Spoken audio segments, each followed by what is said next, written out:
Skol Vikings. What's up, my purple-blooded family? It's your passionate Minnesota Vikings die-hard here, fired up and ready to break down the latest news that's got the whole fan base buzzing as we head into the final week of this roller coaster 2025 season.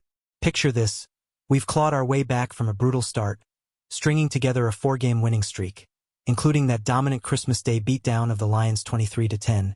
And now we're sitting at 8-8 with one last shot to finish above .500. But the NFL just dropped the schedule bomb.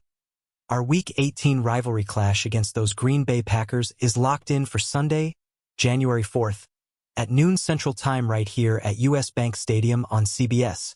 This timing was held back until after Week 17 to keep the drama alive across the league. But for us Vikings, it means we're in the nothing-to-lose but pride bucket while other teams fight for number 1 seeds like Seattle and San Francisco on Sunday night. Hang on tight, because this one's got layers of rivalry fire, potential backups everywhere, and a fresh dose of controversy with our legend hitman Harrison Smith. The Packers are locked into the number 7 seed in the NFC playoffs after their rough loss to the Ravens. They're already announcing plans to rest key players to get healthy for the postseason run.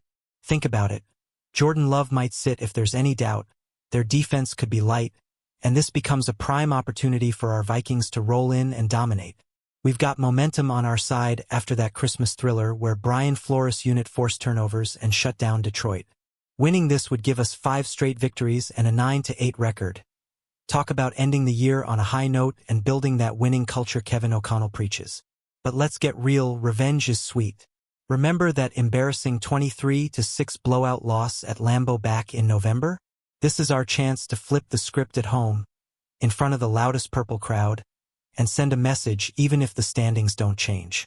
Now, onto the drama. Our longtime Warrior Harrison Smith just got hit with a $17,389 fine from the NFL for that sack on Giants QB Jackson Dart in Week 16. It was flagged as a blow to the head/neck area. His helmet made contact, drawing a 15-yard unsportsmanlike conduct penalty on the field. In real time, it looked like a standard football play, a clean sack, but per the NFL rulebook, any forcible contact to the QB's head or neck with the helmet is illegal, even if incidental. The league's cracking down hard on protecting passers, and this marks the 11th fine for a Vikings player this season. Here's the full list that's racking up. Byron Murphy Jr. horse collar in Week 5, Ivan Pace Jr. helmet use in Week 7, Dallas Turner twice in Week 8 and 10 for unsportsmanlike and hip drop, Blake Cashman helmet, Aaron Jones helmet, Fabian Moreau helmet, Isaiah Rodgers hip drop, Jalen Redmond face mask, and now Hitman Smith at $17,389 for the QB hit. These fines add up, but they show how aggressive our defense plays. What do you think, fam? Was the fine on Harrison Smith fair? Or is the NFL going overboard on these calls? Hitman has been a warrior for over a decade. Drop your take in the comments. I want to hear if you think he should appeal. This rivalry game might feature backups, but don't sleep on it. The desire to win is still there. Players on both sides hate losing to the other, and we want to spoil Green Bay's momentum heading into the playoffs. Imagine the scene. Noon kickoff, US Bank Stadium rocking, our young guys stepping up, and us handing the Packers a loss to send them into the postseason on a down note. That's peak Vikings energy. We've been eliminated since earlier in the year, but this hot streak proves we're trending up. 5 straight wins?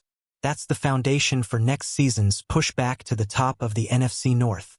Who do you see stepping up big if both teams rest starters? Maybe some young defensive backs or our running game? Comment below. Let's get the discussion going. Skol Vikings. This final game is all about pride, rivalry, and finishing strong. If you're hyped for Sunday's noon showdown, smash that like button right now. Tell me, how bad do you want us to beat Green Bay and make it 5 in a row?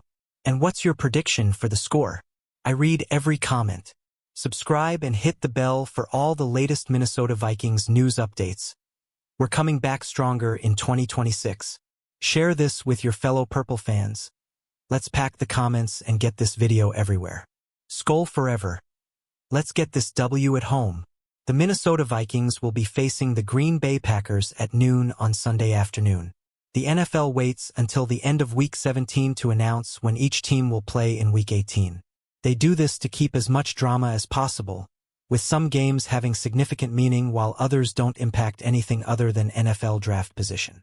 The Minnesota Vikings fit in the second bucket when they face the Green Bay Packers. The NFL has announced that the game will take place on Sunday, January 4th at noon Central Time. Minnesota Vikings will face the Green Bay Packers at noon Sunday. Neither the Vikings nor the Packers has anything to play for in Week 18. The Vikings are looking to win their fifth straight game and finish with a winning record at 9-8. On the other side, the Packers are already locked into the 7th seed and have already announced they will be resting players heading into the playoffs. The play was a sack in the first quarter where Smith took down Giants quarterback Jackson Dart. In real time, it didn't feel egregious, but Smith's helmet made contact with Dart's, causing a 15-yard unsportsmanlike conduct penalty. Harrison Smith fined for illegal hit on Jackson Dart. It may feel like a normal NFL play, but it is illegal per the NFL rulebook.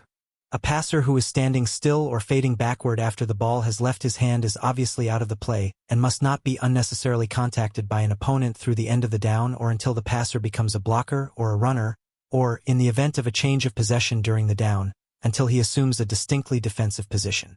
However, at any time after the change of possession, it is a foul if an opponent forcibly hits the quarterback's head or neck area with his helmet, face mask, forearm, or shoulder.